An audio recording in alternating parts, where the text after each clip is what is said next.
algumas dicas práticas, né, para a gente tentar melhorar os nossos resultados em anel. E eu vou compartilhar com vocês uma situação interessante que aconteceu hoje. Hoje à tarde eu recebi de uma colega que eu tenho muita estima por ela, gosto muito dela, ela também tem experiência enorme. Uma mensagem no WhatsApp, ela falou assim, ó, Léo, você vai falar hoje à noite o que você realmente faz, ou você vai falar sobre o nomograma da Ferrari?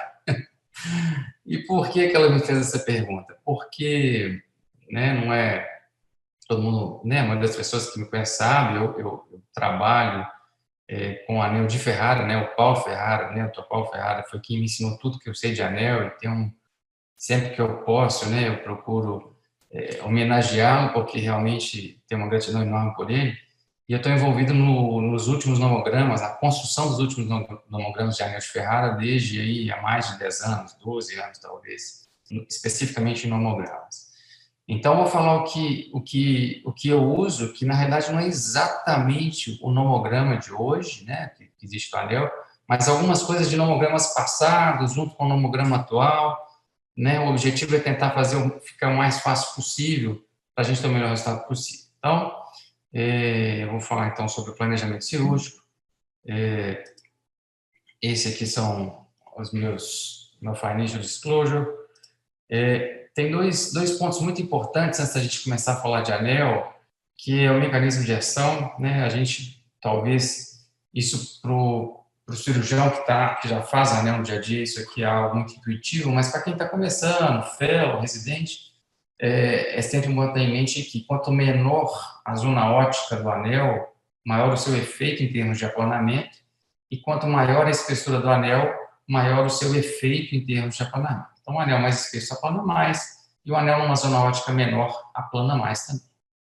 Um outro conceito é a esfericidade, isso aqui é um conceito que se aplica aí à cirurgia refrativa, cirurgia de córnea de um modo geral, ele está relacionado à forma da córnea, e ela pode ser oblada quando o centro é mais plano que a periferia, e prolada quando o centro é mais curvo que a periferia. Uma córnea normal, ela é levemente prolada, e no ceratócono a gente tem uma córnea hiperprolada. Existem vários trabalhos mostrando um valor normal de que a gente considera mais ou menos em torno de menos 0,23, e esse é um valor alvo que a gente geralmente persegue na cirurgia para a gente ter isso no pós-operatório. Então, inicialmente, como que a gente pode tentar melhorar nossos resultados, né? Primeiro e mais importante, indicação. Né? O anel tem que ser bem indicado, a seleção do paciente é fundamental. Então, a gente não pode ter uma indicação errada, por mais que você faça o plano correto, a cirurgia tecnicamente correta, dali para frente tudo não vai correr bem. Tratar agressivamente condições associadas, principalmente olho seco e alergia, né? Nunca implantar um anel antes de ter uma superfície ocular o mais saudável possível, né? Para que a gente não tenha risco de ter aí neovascularização do túnel, extrusão de anel, né, complicações relacionadas a um olho seco, uma alergia não tratada.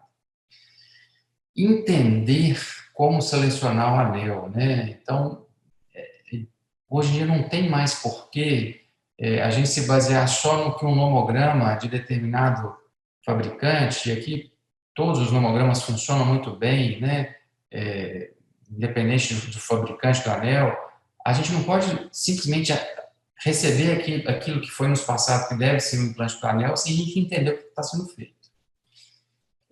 Dominar a técnica cirúrgica, cada vez mais tem se usado fento, né? Mas ainda existe implante de anel com técnica manual, então, assim, mesmo para quem for fazer com fento, é importante dominar a técnica manual, porque vez ou outra o fento vai, né, te deixar ali sem possibilidade de terminar uma cirurgia, e aí você tem que terminar aquela cirurgia, então é importante saber a técnica manual e saber resolver complicações pós-operatórias e, principalmente, definir e saber explicar para o paciente qual que é o objetivo do anel e não criar expectativas irreais, né? Eu já tive problemas no passado de pacientes que foram para a cirurgia de anel pensando que era cirurgia refrativa e me cobraram o resultado refrativo depois, que a gente não pode fazer em cirurgia de anel, né? Então, é muito importante a gente gastar bastante tempo no pré-operatório para que a gente não tenha problemas depois. E quando que a gente vai indicar? Né? A gente tem um paciente com ceratocone, quando que vai indicar? Ceratocone é igual a anel? Claro que não, né? A gente tem as indicações muito precisas. Então, o paciente que tem uma visão ruim com óculos ou com lente de contato, ou o paciente que até tem uma visão boa, mas está ficando progressivamente intolerante à lente, ou o paciente que tem uma evidência clínica e topográfica de evolução da doença, aí muitos poderiam falar, não, essa aqui é uma indicação de crosslink. Até concordo, desde que a visão esteja relativamente preservada, né? Porque se a visão não estiver relativamente preservada, não tem por que você tratar uma doença que está evoluindo sem melhorar antes a visão, e isso aí quem faz é o anel.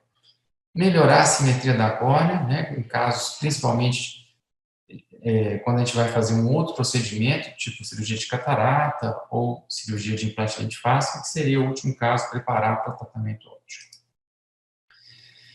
E, na verdade, o anel ele pode ser implantado em qualquer caso de ceratocone. Por quê? Como assim, qualquer caso de ceratocone? Tem pacientes com ceratocone grau 1 que se beneficiam do anel. Nesses casos, geralmente a gente tem uma acuidade visual final melhor. Entretanto, a gente tem menor ganho de linhas de visão. E tem o oposto. O paciente, por exemplo, com ceratocone grau 4, ele vai ter uma pior acuidade visual final, mas ele vai ter mais ganhos de linhas de visão. Então, o anel pode beneficiar qualquer estágio do ceratocone. Eu considero particularmente que não há por que se fazer, por exemplo, crosslink num paciente com ceratometria acima de 52 sem fazer o anel antes. Por quê? Você congelar uma córnea com uma ceratometria de 52 ou maior, a qualidade de visão, de um modo geral, é claro que existem exceções, de um modo geral não está satisfatório, né? E a gente sabe que o crosslink normalmente se tem mais ou menos uma linha de visão de ganho. É claro que o objetivo que não é contrapor um com o outro, né? O anel tem suas indicações bem claras, o crosslink também, o anel é útil, o crosslink também. É só aqui um ponto importante, que a gente não pode confundir a indicação de um procedimento com o outro. Muito importante, quando a gente vai selecionar o paciente, definir a acuidade visual sem correção, acuidade visual com correção. O pinhole, ele vai nos medir o potencial de ganho de visão do paciente após o anel, então fundamental, depois de medir a acuidade visual sem e com correção, medir com o pinhole e classificar a ectasia, porque a classificação da ectasia vai ser fundamental para a gente selecionar adequadamente o melhor anel ou par de anéis. Então, existem hoje vários nomogramas, né, vários parâmetros para a seleção do anel. Então, existem nomogramas que se baseiam somente na refração, outros na refração e no astigmatismo topográfico, outros se baseiam no coma, né, no eixo do coma, principalmente, e outros baseados na esfericidade de elevação posterior. Existe um melhor que o outro? Muito difícil falar. Por que é muito difícil falar?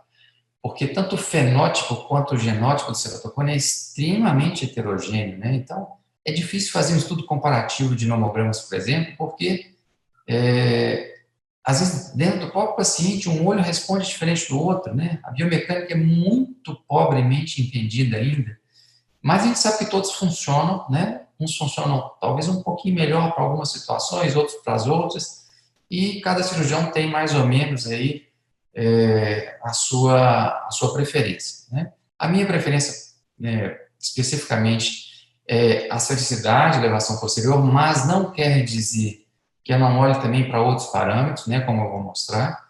Então, né, o ideal talvez é usar um pouquinho de tudo isso.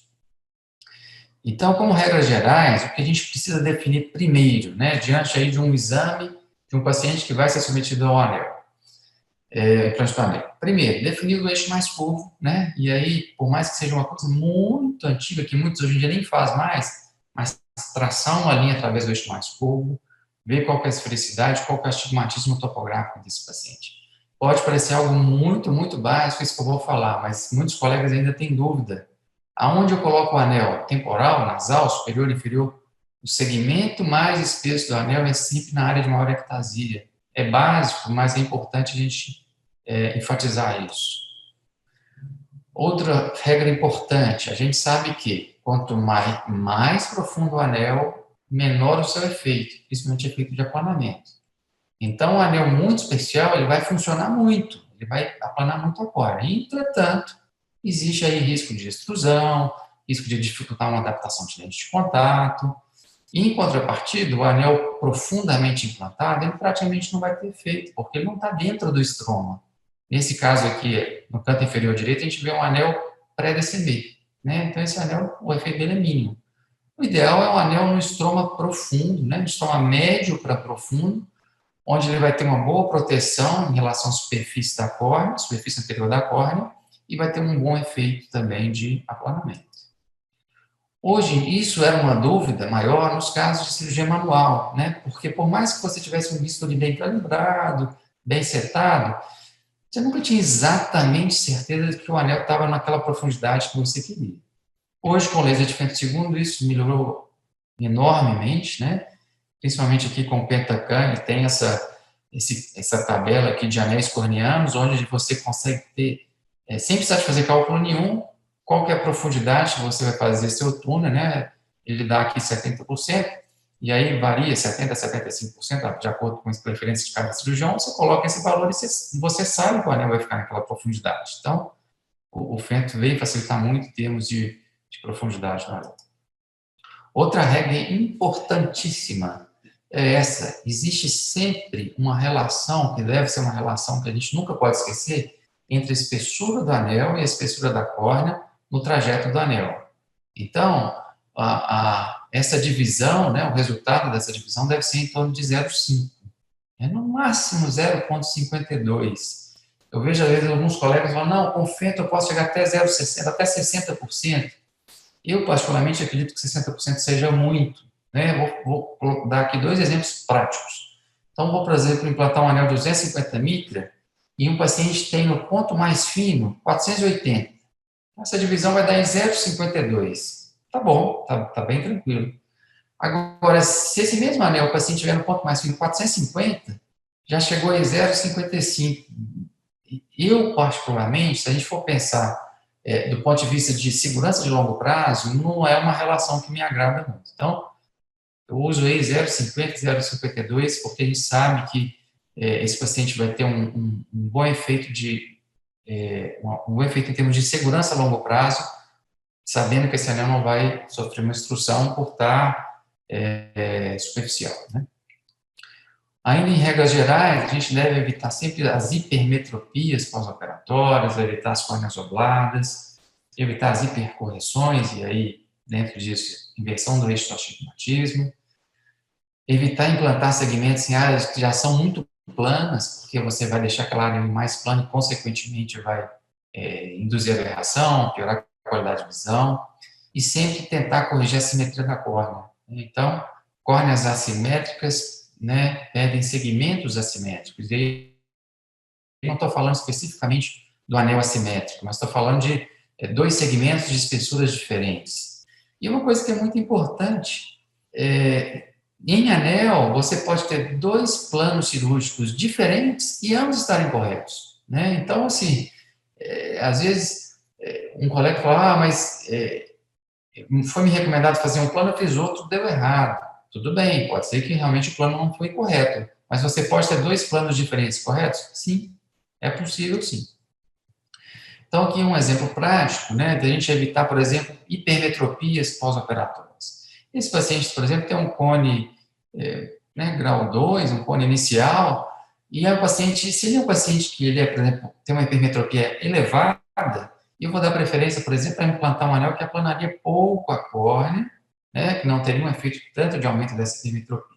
Mas se é um paciente, por exemplo, míope, eu poderia pensar já num anel de 160, porque ele teria um efeito de aplanamento um pouco maior e poderia corrigir um pouco da miopia. Ainda na evitar hipercorreção, a gente vê aqui nesse caso um paciente que ia implantar dois segmentos e, inadvertidamente, o segmento mais espesso foi implantado na região nasal. E a gente vê que à direita um aplanamento enorme, né, inadequado. Então, a gente deve evitar implantes de anéis em áreas planas, ou se for implantar, por exemplo, dois segmentos, o mais espesso na área mais ectásica e o menos espesso na área menos ectásica. Esse aqui é um padrão em V que a gente vê frequentemente nos ceratocones, né? Geralmente os segmentos são mais temporais, inferiores, e aí a gente deve respeitar isso com anéis que são implantados nas áreas mais epitásicas e evitar o anel nas áreas mais curtas. E algo que é relativamente novo, né, e que é avaliar, nesse nomograma que eu particularmente uso, é a elevação posterior. E o que a elevação posterior pode nos ajudar? Eu confesso que até recentemente, assim, não, claro, a gente sempre olha para a elevação posterior, principalmente em casos de refrativa, para a gente tentar contraindicar em casos de cone incipientes, mas para anel não era algo que eu realmente prestava muita atenção. E o objetivo da elevação posterior é a gente tentar identificar padrões que vão se correlacionar com os mapas que geralmente a gente olha na tomografia, que são os mapas sagitais anteriores. Dessa forma, a gente vai ter uma classificação, um padrão e uma classificação mais fácil, para que a gente tenha uma reprodutibilidade melhor e uma melhor concordância no planejamento cirúrgico entre cirurgiões, que é uma coisa que a gente vê que ainda varia muito em anel. E aí, avaliando uma casuística grande de pacientes com ceratocone, a gente pode classificar em alguns padrões que curiosamente seguem padrões geográficos, né? Então, a gente tem 3 padrões. O padrão em lago, que é um lago mesmo, cercado por terra. O padrão em istmo, que é uma área pequena de terra que liga 2 áreas maiores. E o padrão em península, que seria aqui, por exemplo, uma Flórida, né? É uma área de terra que se insinua aí pelo oceano. Então, se a gente for olhar nos mapas de elevação posterior, a gente tem 3 padrões: padrão em lago, em istmo e península. E aí, qual que é a reprodutibilidade disso? No estudo que a gente fez, no estudo preliminar, mais ou menos 80% dos pacientes com ceratocones, e eu convido aí cada um de vocês a partir de agora, tentar identificar esses padrões, isso na elevação posterior, 80% vai se enquadrar em um desses padrões. Em 20% dos casos, a gente não tem um padrão definido, é um padrão que seria indeterminado, a gente vê que na maioria a gente consegue determinar padrão. E aí, a gente vai ver que esses padrões, eles se correlacionam com os mapas sagitais anteriores. Então, o padrão em lago, a gente vai ver nos cones do tipo Nipple.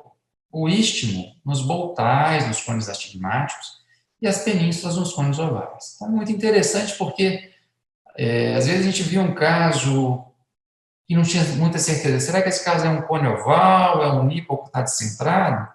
Hoje em dia, com a elevação posterior, a gente consegue definir com mais clareza, com mais precisão. Isso vai fazer toda a diferença no planejamento cirúrgico, como eu vou mostrar daqui a pouco. Na pelúcida, um lago descentrado, né? A pelúcida solar, que são casos menos comuns, mas ele tem esse padrão. E aí, nesse estudo que a gente fez, a gente também tentou definir aí qual o padrão de elevação posterior, baseado nos 3 principais tomógrafos disponíveis no Brasil, a gente consegue melhor a reprodutibilidade. A gente sabe que o Orbiscan hoje ele não é tão utilizado quanto os 2 mais utilizados, que são o Pentacan e o Galilei, mas curiosamente foi o que mostrou melhor reprodutibilidade, né? Que é o chamado padrão americano. Foi nele que a gente conseguiu ver esses padrões de forma mais reprodutível. Segundo pelo padrão alemão, que é o Pentacan, e o que mostrou pior padrão de reprodutibilidade foi o Galilei.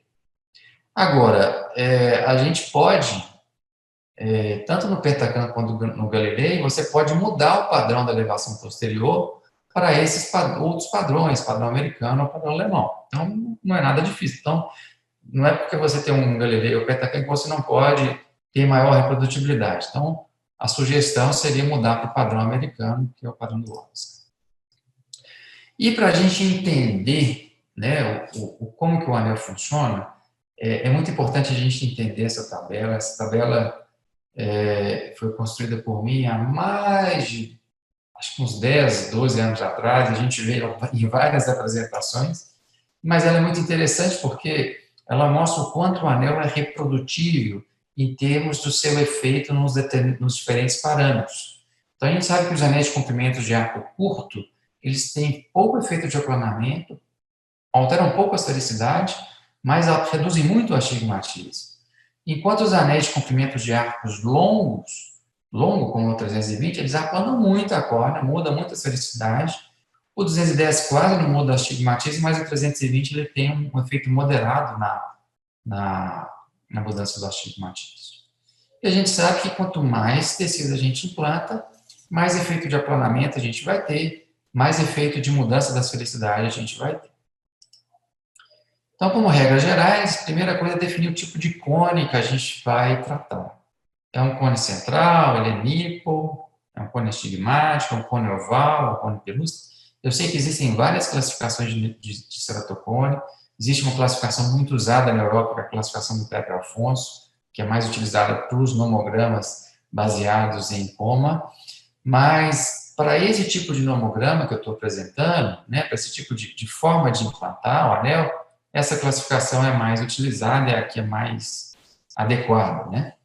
Definir a esfericidade da córnea, a paquimetria no eixo mais curvo e no trajeto do anel, seja na zona ótica de 5 por 6 milímetros. Então, a gente vê que aqui os diferentes tipos de cone eles vão se correlacionar com os padrões de elevação posterior, então o oval com a península, os boltais astigmáticos com os istmos, o nipple com o lago e a pelúcida com o lago descendente. Então, se a gente falar em esfericidade, a gente tenta trazer a esfericidade do paciente para o mais próximo possível de um valor normal, que é em torno de menos 0,23. Para isso, a gente tem que saber o quanto cada segmento vai mudar da esfericidade. E aqui para o segmento 160, a gente tem aqui à esquerda segmentos únicos, e embaixo a espessura do segmento, e à direita os segmentos em pares, né? As espessuras do segmento, o quanto ele vai mudar da esfericidade. Nos cones do tipo nipple, a gente tem cones centrais, córneas hiperproladas, astigmatismo baixo, e no mapa de elevação, como eu mostrei, um lago, né? Então, a classificação hoje é muito fácil, né, para a gente definir o que é um cone tipo nipple. E é muito importante definir o nipple porque os anéis para nipple são anéis específicos para ele. Então, é fundamental identificar corretamente o que é um cone tipo nipple. E aqui, alguns colegas falam, mas basear na esfericidade é difícil, eu tenho só topógrafo, como que eu faço? Então, eu coloquei aqui em amarelo à direita uma forma mais ou menos simplificada da gente converter a esfericidade em cerotometria média. Porque a gente, normalmente, de acordo com a espessura do segmento que a gente vai implantar, quanto mais espesso, aqui é à esquerda, né, a gente vai ter maior efeito de alteração da esfericidade e, consequentemente, maior efeito de aplanamento. Lembrar para quem está começando, né, principalmente os residentes e fellows, a gente tem como notação falar o comprimento de arco barra espessura do anel. Então, se eu vou implantar, por exemplo, um anel 320 por 250, eu estou falando que eu vou implantar um anel de 320 graus de arco e 250 micra de espessura. Então, a gente vai ter que, de acordo com cada ceratometria ou a esfericidade que a gente quer mudar do paciente, esses valores aqui e qual segmento a gente vai implantar. Então, o cone nipple, sempre anel ou de 210 ou de 320. E a gente sabe aqui tem um espectro de que, em alguns casos, a gente pode implantar os dois, ou 210 ou 320, e a pergunta é, quando que eu implanto 210? Quando que eu implanto 320? E a resposta para essa pergunta são duas respostas. Primeiro, como a gente sabe que o 210 tem pouco efeito de correção do astigmatismo, se é um nipple com astigmatismo relativamente baixo, a gente vai dar preferência para o 210. Se é um nipple que normalmente, o nipple, de um modo geral, tem astigmatismo baixo, mas você tem cones centrais avançados com astigmatismos altos. E aí, então, nesses casos, a gente vai usar o 320. Existe uma outra resposta para essa pergunta, que é nos casos dos nipples descentrados. Mas eu não falei que normalmente o nipple é centrado? Na maioria dos casos ele é central. Mas você pode ter um nipple relativamente descentrado, como nesse caso, por exemplo, e aí se eu implantar um segmento de 320 graus de arco, a gente vai ter um aplanamento por igual em toda a região aí, dentro do anel de 320, e isso vai causar, vai manter uma certa assimetria, o que não é adequado. Já o 210 não. A gente pode implantar ele, né, abraçando esse cone nipple descentrado, e aí o resultado seria muito satisfatório.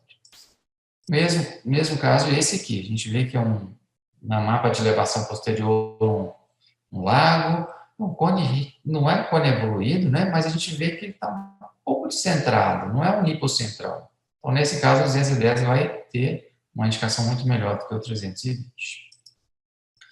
Nos casos de degeneração marginal pelúcida verdadeira ou pelúcida laica, a gente tem essa imagem em garra de caranguejo, a córnea oblada, o valor de Q positivo, astigmatismo alto, ceratometria baixa, né, na elevação lago descentrado.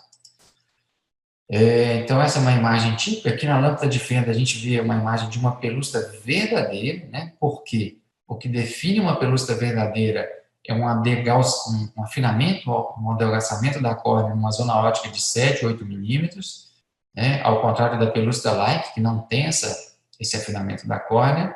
E a gente vê aqui nos parâmetros do pentacão, a córnea oblada, o valor de Q positivo, um astigmatismo alto e uma córnea relativamente plana, né, com a ceratometria relativamente baixa. Esses casos não respondem tão bem ao anel, né, existem, assim, muita variabilidade em termos de resposta, né, então a gente usa aqui para selecionar o anel o astigmatismo topográfico, os anéis nesse caso são 140 graus de arco, já que a gente vai privilegiar a correção do astigmatismo. Então, até 4 dioptrias, 150 micra, de 4 a 8, 200 micra, e acima de 8, 250 micra. Existe hoje em dia uma discussão sobre a possibilidade de implantar 2 segmentos, nesses casos, segmentos em zona óptica de 5 e zona óptica de 6. Eu vou mostrar um caso meu assim, daqui a pouco, né, um paciente implantado já há 8 anos dessa forma, combinando zona de 5 e zona de 6, com um resultado muito satisfatório, mas é algo ainda que não está bem estabelecido, né? Por isso que não está dentro, não tem um homograma específico para ele, mas é algo que certamente a gente vai estar, já está em andamento o estudo dessa associação de segmentos, então no futuro a gente já vai ter essa resposta. Os cones astigmáticos são cones como o NIPO, né? Cones centrais muito avançados, mas com um astigmatismo alto, né? O que diferencia do NIPO, né? São cones hiperproladas, na elevação posterior a gente tem essa imagem em istmo. Então, são cones aí com um comportamento bem característico. E aí, não tem como a gente corrigir muito astigmatismo e ter um grande efeito de aplanamento ao mesmo tempo, né? Porque a gente sabe que os anéis que mais aplanam a córnea são os de 320 e os que mais corrigem o astigmatismo são os de 140. Então, aqui a gente tem as duas possibilidades. A gente sabe que a córnea muito curva ou muito prolada, ela vai interferir muito na qualidade da visão e na qualidade visual final corrigida. Então, eu, particularmente, nesses casos, tendo a priorizar o efeito de aplanamento, né? Prefiro, então, sempre implantar o 320, porque, apesar de não corrigir tanto o astigmatismo quanto o 140, ele vai dar uma certa correção e vai ter um efeito de aplanamento muito maior, com consequente qualidade visual final melhor. Ainda no nomograma, a gente sempre deve definir a paquimetria, né, no eixo mais curvo e no trajeto do anel, seja na zona óptica de 5 ou de 6. Para a técnica manual, sempre 80%, na técnica com fento, profundidade a 70% a 75%, não do ponto, do local da incisão, e sim do ponto mais fino, no trajeto do anel. Por quê? Na técnica com laser, a gente está cortando as lamelas pelas bolhas do laser de fim de segundo, então a gente tem que realmente nos basear no ponto mais fino, né, para não ter o risco de ter uma perfuração intraoperatória se a gente considerar a paquimetria na localização da incisão. Se for um segmento só, você pode fazer incisão 90 e deixar a ponta no eixo mais curvo, e se for 2 segmentos, incisão sempre no eixo mais curvo. Para a técnica manual, por que 80%? Porque o estroma superficial, as lamelas são mais compactadas, o estômago profundo, as lamelas são mais frouxamente aderidas umas às outras, então a dissecção é sempre muito mais fácil. Além disso, você tem uma quantidade de tecido tal sobre o anel que vai proteger de uma possível extrusão futura, que hoje em dia é extremamente incomum, principalmente com laser de fento segundo. Então, como regras gerais, no mamograma, a gente tem a felicidade pré-operatória menos a felicidade induzida pelo anel. Isso tem que ser em torno de 0,23 no pós-operatório. Agora, do ponto de vista bem prático, a gente tem aqui um pentacam quais mapas a gente precisa, o que a gente tem que olhar nesses mapas para a gente fazer o nosso plano cirúrgico. Então, recomendação, sempre ter esses 4 mapas, o mapa axial ou sagital anterior, o mapa paquimétrico e as elevações anteriores e posterior. Né? Então, esses são os 4 mapas padrão para o nosso planejamento cirúrgico. Então, a gente vai avaliar, além desses mapas, definir o tipo de cone, né? Baseado no mapa axial e na elevação, como falei agora há pouco. Definir qual que é o eixo mais curvo, que ele vai definir nosso posicionamento do anel, a asfericidade e o astigmatismo topográfico. De posse desses parâmetros, a gente consegue definir qual anel a gente vai implantar, de acordo com essa equação. Então, aqui, por exemplo, a gente tem o eixo mais curvo aqui nessa linha azul, valor de Q, astigmatismo topográfico. Se a gente for basear na classificação, né, é um istmo, né, e basear aqui no que a gente quer de corrigir de astigmatismo e de asfericidade, os 2 segmentos mais indicados seriam 2 segmentos 140 graus de arco, 250 micras de espessura. Aqui um cone globoso, um cone avançado, né? A gente tem aqui o eixo mais curvo, na elevação posterior a imagem lago, né? Uma córnea hipertrolada. Aqui, sem dúvida alguma, um segmento 320, o mais espesso que a gente puder implantar, para a gente aplanar o máximo possível essa córnea, seria aqui um 250. Aqui um outro caso de um cone com astigmatismo muito alto, 10.3, o eixo mais curvo traçado, uma imagem istmo. Então, vamos reduzir o máximo possível esse astigmatismo. 2 segmentos 140, 250 graus de 250 micras de espessura. A gente vê que a esfericidade tem um valor de Q pouco negativo, né? Então, o de 140 seria muito útil também, porque a gente não vai precisar de aplanar tanto essa córnea. Aqui um caso de na elevação posterior à imagem em península, um cone do tipo oval, a gente vê o valor de Q, 1,23, astigmatismo de 7,1. Se a gente olhar naquele gráfico de barras amarelas que eu mostrei lá no início, aqui seriam 2 segmentos, e aí a gente lembrar que, traçando essa linha no eixo mais curvo, existe uma certa assimetria. Então, uma córnea assimétrica, idealmente, a gente deve implantar segmentos de espessuras assimétricas, né? Então, 250 na área mais ectásica, 250 micra na área menos ectásica. Aqui um outro cone tipo Nipple, um mapa de elevação mostra essa imagem lago, e aqui um 320. A gente vê que é uma córnea hiperpolada, menos 2 de esfericidade, um K-médio de 61, então, assim, realmente temos que implantar bastante tecido aqui para conseguir o máximo de efeito possível. Um outro cone, voltar, imagem istmo, valor de Q pouco negativo. Aqui um segmento é suficiente, então nem sempre a gente vai implantar 2 segmentos. Aqui a gente vê um nipple descentrado, né? A gente vê que ele está bem para baixo, mas na imagem da elevação posterior a gente tem imagem lago, o astigmatismo é baixo, 1,9. Então, nesse caso, não vou implantar um de 320, né?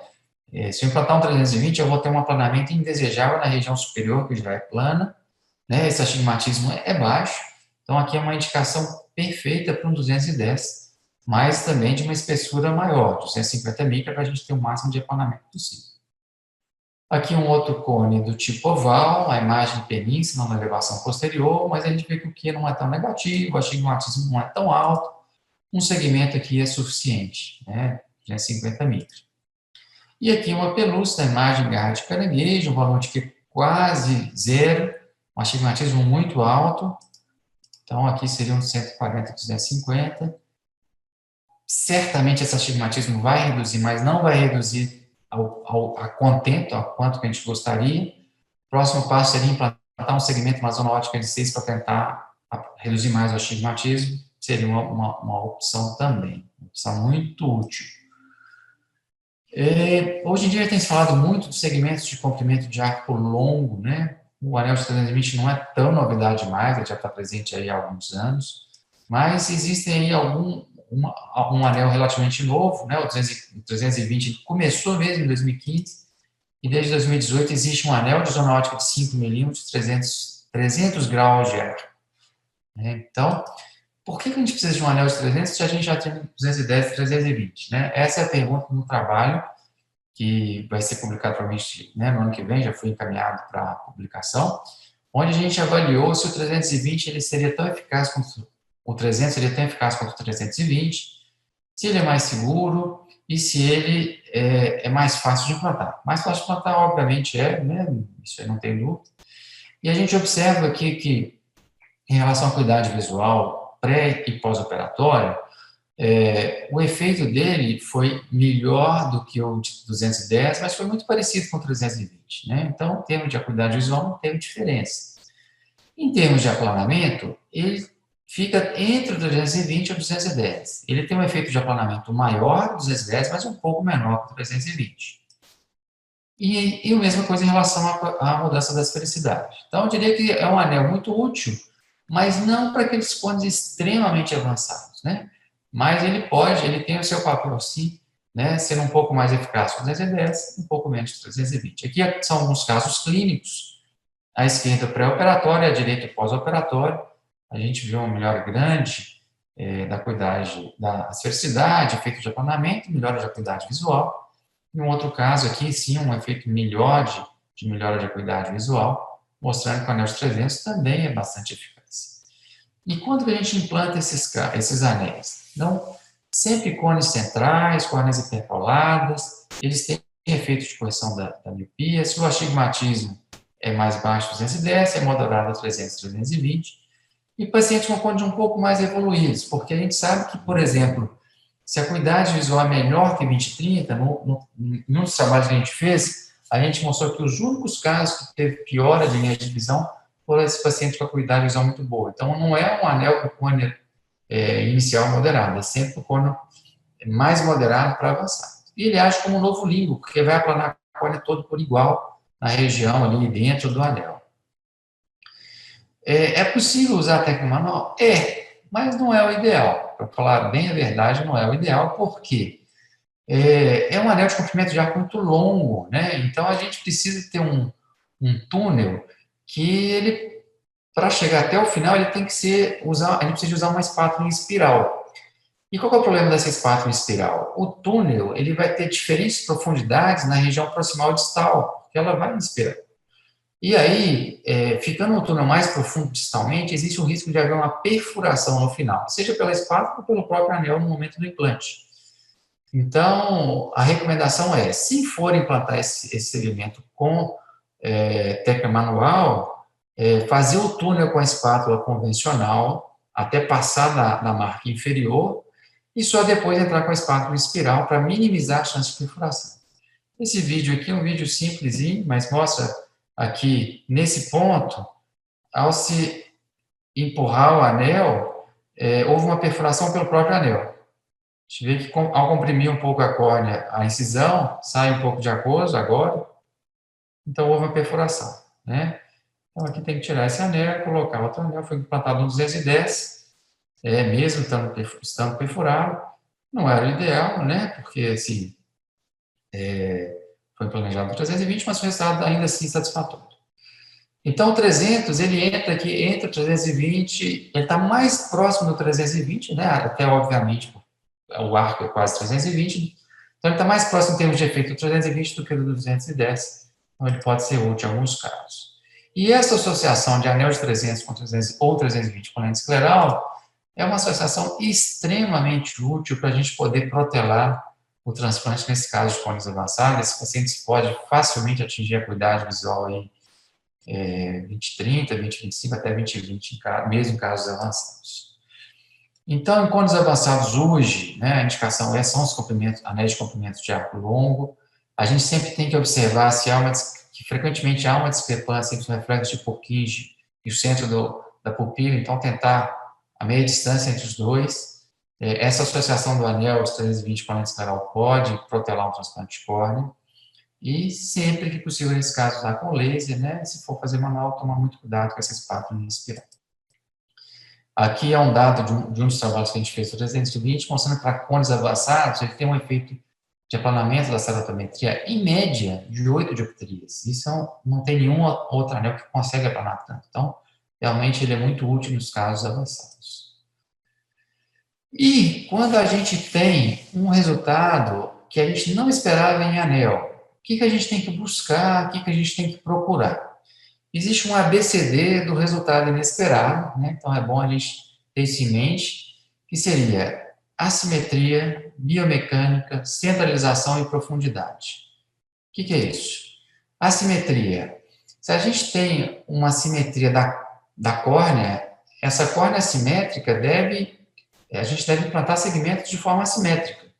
Ou a gente pode ter assimetrias de segmentos. Isso aí vai depender, vai estar relacionado mais com a técnica cirúrgica. Então, aqui eu já mostrei anteriormente, esse é um padrão de assimetria muito comum em pacientes com ceratocone. Esse aqui é um caso, por exemplo, de um paciente implantado com anel de 320 numa córnea muito assimétrica. E a gente vê que aqui, onde tem essa seta amarela, houve um aplanamento enorme. Tanto a visão melhorou muito pouco, né? De 20/60 para 20/40. Por quê? Esse aplanamento nessa região aqui gerou aberração e limitou a melhora do anel, a melhora da visão com esse anel. Então, 320 não era o ideal para esse caso. Mesmo aqui também mostrando que o 320, nesses casos muito assimétricos, não deve ser implantado. Aqui são casos de técnica manual, né, casos muito antigos, né, esses pacientes aí têm mais de muitos anos, e que não é o ideal, né? É claro que você pode ter essa simetria, mesmo assim ter um resultado satisfatório? Pode, mas realmente não é o ideal. O B do ABCD é biomecânica, né? Então está na rigidez da córnea, a córnea pode ser muito rígida, muito macia, é algo, por mais que a gente tenha aí a tecnologia do nosso lado, CORVES, mas a gente está só engatinhando em termos de entendimento de biomecânica, né? E o ideal seria a gente integrar a biomecânica ao nomograma do anel, algo que também, assim, é o próximo passo do nomograma, mas eu acredito que a gente ainda está há alguns anos dessa integração. O C do ABCD é centralização, então lembrar que quando a gente vai operar, o paciente a córnea está sempre bem coaxial ao microscópio e nunca esquecer da posição do queixo do paciente, né? O paciente com o queixo para cima, a córnea está no mesmo plano do microscópio, marcar o reflexo luminoso na córnea e mudar a localização do túnel com fento se necessário para ter melhor centralização. Nem todos os aparelhos de fento segundo permitem isso, né? Eu, particularmente, uso o LDV, e isso é uma das maiores vantagens desse laser, que é a possibilidade de a gente mudar a posição do nosso túnel depois de que o paciente já está com o vácuo, né? Aqui lembrar, então, da posição do queixo do paciente, né? Esse queixo tem que estar sempre bem coaxial com o microscópio, para a gente não ter risco de ter um anel descentrado no pós-operatório. Com o laser de fento segundo, a gente consegue, depois que a gente já aplicou o vácuo, mudar a posição do túnel, que é algo extremamente útil, né? Isso facilita a vida da gente. Então, é algo também que pode ser feito com muita facilidade. Aqui são casos extremos de posição inadequada do anel, né? Aqui não tem nem que comentar, esses anéis estão totalmente mal posicionados, têm que ser removidos e reimplantados. E o D do ABCD é profundidade. Então, o anel pode estar muito superficial, muito profundo, no estroma médio, ou de 75% a 80%, que é o ideal, né? Aqui a gente vê à esquerda um anel que está no estroma médio para superficial, né? Felizmente é uma córnea muito espessa, então, do ponto de vista de risco de extrusão, não haveria problema, mas não é a posição ideal. A posição ideal é aqui à direita, né? Onde o ideal seria que o anel tivesse em torno de 100 micra de distância para o endotélio, né? Vai ter um bom efeito de aplanamento, um bom efeito de correção de astigmatismo, e está longe da superfície anterior da córnea, protegido, então, de uma extrusão futura. Aqui um caso extremo de um anel pré-DCM, né? Então, realmente, totalmente inadequado, vai perder muito o seu efeito, e o pior, tirar esse anel é algo quase impossível você tirar sem perfurar, né? Então, realmente é algo totalmente inadequado.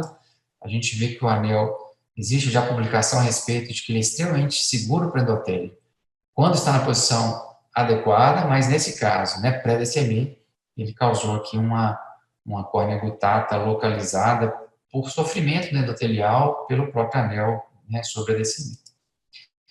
E aqui o contrário, né, um anel muito superficial, a gente vê esse sofrimento do epitélio da córnea realmente inadequado. A extrusão aqui é uma questão de tempo, esse anel precisa ser removido. A gente vê aqui essa coloração negativa pela flúor, né, por esse anel superficial, e aqui à direita um anel muito superficial, né, que realmente está totalmente inadequado. Isso aqui é algo muito novo e a gente vai ver cada vez mais, que são combinações de segmentos de anel de zona óticas diferentes, né? Então, existem alguns trabalhos sendo feitos, mas nada ainda é pronto para publicação, mas acredito que ano que vem a gente já vai ter esse material. E aproveitando para falar sobre combinação de segmentos, né? Esse foi um trabalho publicado na semana passada de um novo anel, que é um anel HM para correção de miopia, e existe um trabalho nesse momento sendo feito de combinação do HM com 320.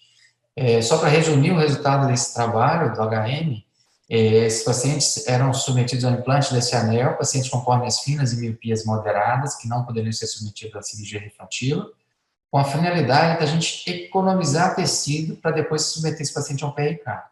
Paciente sem ceradocona. E o que a gente observou é que a gente fez uma simulação de qual seria a ablação sem o anel e qual foi a ablação real após o implante do anel. A gente teve uma economia de 70% de tecido, né? Então, realmente muito útil, muito eficaz nesses casos. E aqui é um caso de um paciente implantado com um 320 e um HM, né? É uma combinação de segmento muito eficaz, né, para esses cones avançados, com pacientes com miopias elevadas, que acredito que a gente vai ver cada vez mais no futuro próximo. Claro que a gente tem que ver efeitos de longo prazo, segurança de longo prazo, mas aparentemente é eficaz. Aqui um outro caso de combinação de segmento é só um paciente antigo, né, paciente operado aí há 8 anos atrás, uma paciente com uma degeneração marginal pelúcida e uma catarata subcapsular posterior densa, né? E não tinha como fazer a cirurgia de catarata sem melhorar essa córnea, né? Então, foi implantado inicialmente um segmento na zona ótica de 5, 140 graus de arco, 250 micras, esse astigmatismo que era de 12,7 caiu para 8,7, mas precisava cair mais, né? Ainda estava muito alto. Então, foi implantado um segundo segmento, numa zona ótica de 6 milímetros, esse astigmatismo caiu, então, para 5,6. E aí, então, submetido à cirurgia de catarata, né, com implante de lente histórica, já que o astigmatismo já tinha sido regularizado, e a acuidade visual final de 20, 25, com astigmatismo residual de 1,5. Então, um resultado espetacular, né? Mais um exemplo aí da combinação de segmentos, mostrando sua utilidade, e a gente vai ver isso cada vez mais daqui para frente. Em conclusão, o anel, ele, como mostrado, ele está em constante evolução, isso eu acredito que é uma do mais bacana do anel, né, algo que não para de evoluir. E o que a gente pode esperar no futuro, né? Nomogramas baseados em inteligência artificial é algo que já está sendo estudado, o nomograma integrado com biomecânica, novos desenhos de anel e novas combinações de anel. E para a gente ter sucesso com o anel, primeiro e mais importante, seleção do paciente, seguido de seleção do anel, a gente dominar as técnicas cirúrgicas e conduzir bem o paciente no pós-operatório para que a gente tenha o melhor resultado possível. É isso, mais uma vez, gostaria de agradecer o convite ao Marcelo, ao Jorge, foi um prazer estar com vocês nessa noite e estou aberto a perguntas, a discussão, muito obrigado. Muito obrigado, agradecemos aí pela aula maravilhosa e já vou estar encaminhando aí para você diretamente algumas perguntas e se todos quiserem, já por favor, podem mandar diretamente para o Léo ou se quiserem mandar para mim, eu encaminho para ele. Léo, parabéns, apresentação fantástica, realmente a gente não esperava menos de você, um acúmulo aí de conhecimento muito grande. Nos abrilhantou aí com vários casos clínicos, uma experiência maravilhosa. Eu tenho algumas dúvidas, Léo, que eu gostaria de tirar com você. Duas, as principais. Primeiro, queria te parabenizar pela publicação desse artigo recente aí, que foi bastante comentado, que é a implantação dos anéis HM. Explica para a gente melhor o que é o anel HM, qual que é a diferença dele para os outros e quais seriam as principais indicações desse anel HM. Ok, Marcelo. Bom, primeiro, obrigado pelas palavras, Marcelo. O HM é um anel, eu diria que novo pelo o que ele, assim, novo pelo desenho, mas não novo pelo que ele se propõe, né? Porque o anel ele foi criado para miopia no início, e o anel ele foi descontinuado para miopia com o advento do Excimer Laser, né, em 94. Mas o objetivo é a gente tentar corrigir a miopia, né, ou reduzir o máximo possível para aqueles pacientes que têm uma córnea fina e que não poderiam ser submetidos a uma cirurgia refrativa laser. Até 2, 3 meses atrás, a gente tinha um problema é claro que a gente tem lente fácil no Brasil, tem artesã, mas até 3 meses atrás a gente não tinha ICL, então, assim, no Brasil, se a gente for considerar em relação a outros países, a gente, por ter uma experiência, o Brasil tem uma experiência grande com o anel, e as lentes fásicas não ser tão disponíveis no Brasil, agora a gente tem ICL, ele pode ser uma opção, uma alternativa interessante. Então, qual que é o objetivo? Ele corrige em média em torno de 4,5 a 5,5 de miopia, isso vai depender de caso a caso, e o objetivo é implantar o anel e depois de pelo menos 3 a 6 meses fazer o PRK para o grau residual. Ele é um anel que tem uma zona ótica de 6 milímetros, ele tem espessura fixa de 400 micras, a gente usou 400 micras em todos os casos, né? Então não existe ainda um nomograma com diferentes espessuras, mas o objetivo é esse, né? Correção de miopias moderadas em pacientes que não poderiam, ou até poderiam, mas teriam um estroma residual muito fino, né? Não seria seguro fazer a cirurgia refrativa nesses casos. Tá. Basicamente, ele segue o princípio do INTACT. Exatamente, Tá. O desenho ele não tem a seção triangular como Ferrara, Kerarin, ele está mais parecido com o Intacs do que com os anéis de 5 milímetros. Ótimo, maravilha. E, Léo, eu só não vi você falar na aula, você falou de tudo muito bem, eu só não vi você mencionar nada em relação aos anéis assimétricos, né?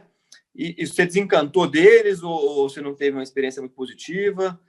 Veja bem, Marcelo, eu usei poucos, mas para ser muito sincero, eu na minha prática não vi tanto benefício em relação aos anéis convencionais. Uma coisa que me incomoda um pouco no anel assimétrico é que eles são sempre anéis de espessuras, ele é muito espesso na região onde normalmente a córnea é um pouco mais fina.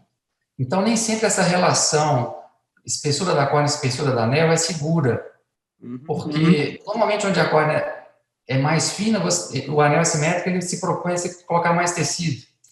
E como nos poucos casos que eu fiz, né, porque isso era uma coisa que me incomodava um pouco, eu não achei diferença em relação ao convencional, não dei seguimento. Na verdade, eu até deveria ter comentado isso na aula, mas como foi até muito boa a sua pergunta, mas essa é a razão.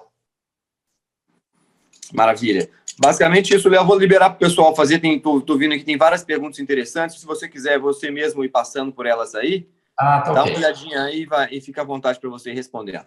Tá. Bom, uma pergunta da Larissa. Quando você vai marcar o eixo visual do paciente com ceratocone avançado, com grande coma, você obedece o reflexo luminoso ou a marca através do centro da pupila? Tem casos que é tão discrepante que com os mais avançados, que se você for só pelo reflexo luminoso, o anel vai ficar bastante centrado. Então, nesses casos, eu tento ir numa meia distância entre os dois. Né? A recomendação é sempre o reflexo luminoso, mas em casos muito avançados, às vezes você não consegue. Uma outra pergunta. Ao invés de 320, posso colocar 2 de 160? Pode. O efeito não é o mesmo. Né? O efeito de aplanamento de 320 é maior do que 2 de 160, sem dúvida alguma. Mas na impossibilidade, 2 de 160 tem um efeito muito satisfatório também. Outra pergunta.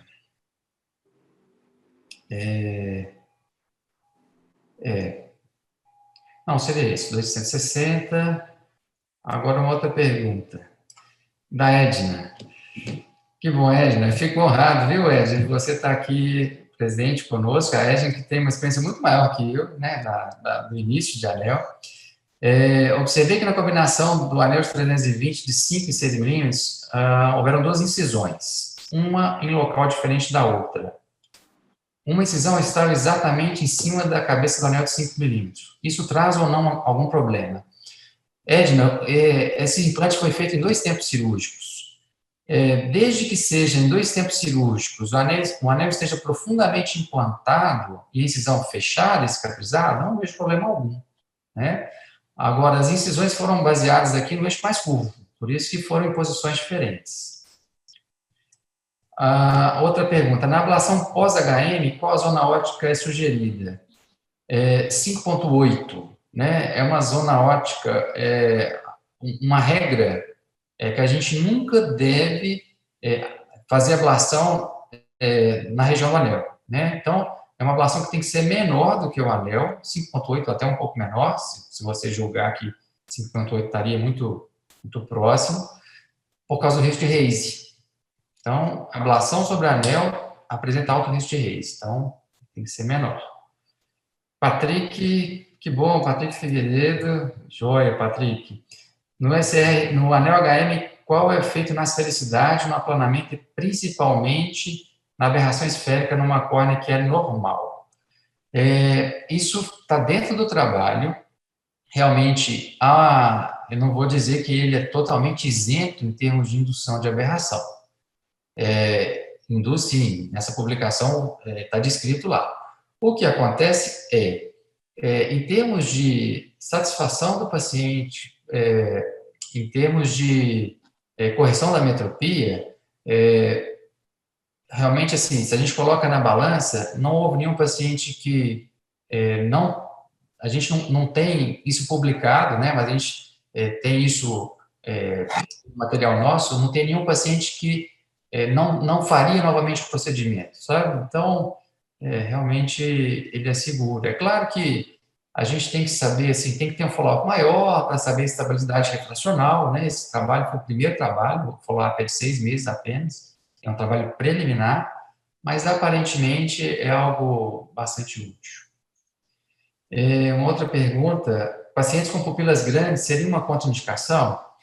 Veja bem, pupila grande depende muito de cada caso. Se a gente tem um paciente com pupila grande de ceratocone não tão evoluído, esse paciente tende a se queixar mais, e aí a gente procura implantar nele de zona óptica maior, de 6 milímetros.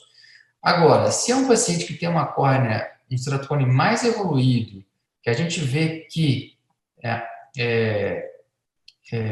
ele vai se beneficiar de um anel de zona óptica de 5, sem problema algum. Em relação ao HM, é um anel de zona óptica de 6, né? Então, tem pacientes que queixam de algo? Sim, tem. Eu, particularmente, tenho paciente que queixa, mas assim, mesmo sendo um anel de zona óptica de 6. Mas não é algo que incomoda o paciente, né? É um paciente que fica muito satisfeito com a correção do grau, então, não houve nenhum paciente contraindicado por causa de âmbito pupilar. E o índice de satisfação é elevado, né? Eu acho que são essas perguntas, viu, Marcelo? Maravilha. Léo, sensacional.